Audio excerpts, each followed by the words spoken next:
Doctor Jaishankar शाही, BA तृतीय वर्ष, हिंदी साहित्य, प्रथम पत्र से संबंधित आज के व्याख्यान में महादेव वर्मा रचित कविता कह दे माँ अब क्या देखूं के शेष अवतरणों पर अनुशीलन प्रस्तुत करेंगे।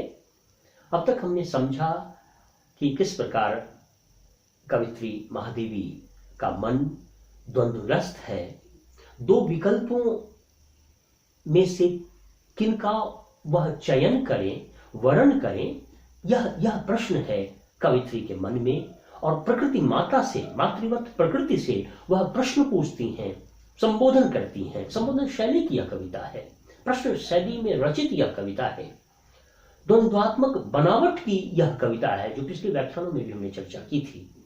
तो हमने जाना कि एक और प्रकृति की मनोहारी छटा है, रमणीय छटा है, और दूसरी ओर पीड़ित, शोषित, उत्पीड़ित मानवता की सेवा भावना है।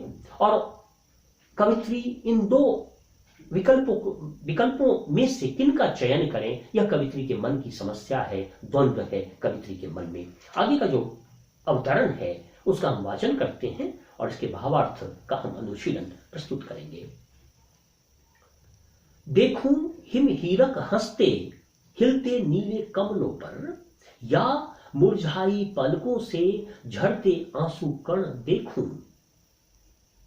सौरभ पी पी कर बहता देखूं यह मंद समीरण, दुख की घूंटे पीती या ठंडी सांसों को देखूं। खेलूं परागमय मधुमय तेरी वसंत छाया में, या झुलसे संतापों से प्राणों का पतझड़ देखूं। मकरंद पगी केसर पर जीती मधुपरियां ढूंढूं, या उर पंजर में कर्ण को तरसे जीवन सुख देखूं। तो बिल्कुल द्वंद्वात्मक बनावट इस कविता की। दो विकल्प हैं कवित्री के पास, एक और प्रकृति की सुंदरता, दूसरी ओर मानवता की सेवा का कर्तव्य। इन दो विकल्पों के बीच में वर्ण करना है कवित्री को, और इसलिए माता प्रकृति से कवित्री प्रश्न पूछ रही हैं कि मैं इन दो परिदृश्यों में से किसका चयन करूं। शब्दों में तत्सम शब्दों की प्रचुरता है, जैसा कि हमने एहसास किया।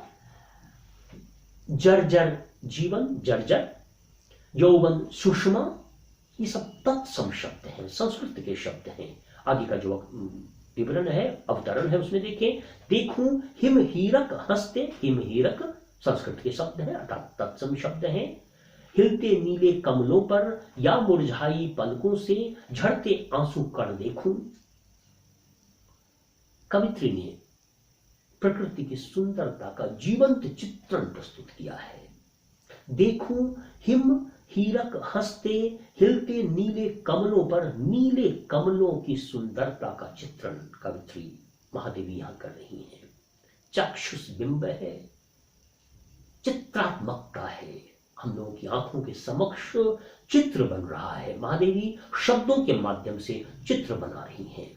देखूं हिम हीरक हंसते हिलते नीले कमलों पर, नीले कमल पुष्प पर जो शबनम की बूंदें हैं, जो हिम है, बर्फ है, वह हीरे के समान झिलमिला रहे हैं। हिम हीरक ह वर्ण की आवृत्ति है, अनुप्रास अलंकार है, साथ साथ चित्रात्मकता है। देखूं हिम हीरक हंसते हिलते नीले कमलों पर, हिम हीरक हंसते हिलते, ह वर्ण की लगातार एक वर्ण की बार बार आवृत्ति हो रही है। शब्द वर्ण फिसल रहे हैं, मसृण शब्द हैं, मुलायम शब्द हैं और संगीतात्मक शब्द हैं। म्यूजिकल क्वालिटी इन अवतरणों में है। तो देखूं हिम हीरक हंसते हिलते नीले कमलों पर, नीले कमल जो हिल डुल रहे हैं और कवित्री को प्रतीत होते हैं कि ये हंस रहे हैं। तो मानवीकरण अलंकार भी है, अर्थात अंग्रेजी में अगर इसे कहें तो पर्सोनिफिकेशन भी है। नीले कमलों को हंसते मुस्कुराते हुए कवित्री महादेवी यहां दिखा रही हैं। तो माता प्रकृति से प्रश्न पूछती हुई कवित्री हैं और कहती हैं कि मैं नीले कमलों को हंसते हुए, जिनकी पंखुड़ियों पर शबनम की बूंदें हैं, हिम की बूंदें हैं और वे हीरे के समान जगमगा रही हैं, झिलमिला रही हैं, रंग की योजना प्रस्तुत की है महादेवी ने। तो इस अप्रतिम सुंदरता को मैं निहारूं या मुरझाई पलकों से झड़ते आंसू कण देखूं, या पीड़ित मानवता के जो दर्द हैं, जो विषाद हैं, जो समस्याएं हैं, जो परेशानी है, उनको, उनके दृश्य को मैं देखूं। मुरझाई पलकों से पलकें मुरझाई हुई और उससे झड़ते हुए अश्रु कण को मैं निहारूं, पीड़ित मानवता के आंसू को मैं देखूं, उसका मैं चित्रण करूं, उसका मैं वर्णन करूं, पर उपकार मैं करूं, परहित मैं करूं, अथवा मैं प्रकृति की सुंदरता को निहारूं, प्रकृति की सुंदरता में संलग्न हो जाऊं। तो कवित्री प्रश्न पूछ रही हैं माता प्रकृति से, देखूं हिमहीरक हंसते हिलते नीले कमलों पर, या मुरझाई पलकों से झड़ते आंसू कण देखूं। अश्रु को मैं निहारूं, मानवता के आंसुओं को मैं देखूं, अथवा नीले कमलों पर जो शबनम की बूंदें हैं, हिम हीरक हैं, हीरे के समान जगमगाते हुए, झिलमिलाते हुए जो ओस की बूंदें हैं, जिसकी अप्रतिम अनुपम सुंदरता है, उसको मैं निहारूं। तो महादेवी का मन द्वंद्वग्रस्त है। यह द्वंद्वात्मक बनावट की कविता है। आगे का जो अवतरण है उसको देखते हैं। सौरभ पी पी कर बहता देखूं यह मंद समीरन, दुख की घूंटे पीती या ठंडी सांसों को देखूं। समीरन का चित्र, समीरन अर्थात पवन, हवा का चित्र।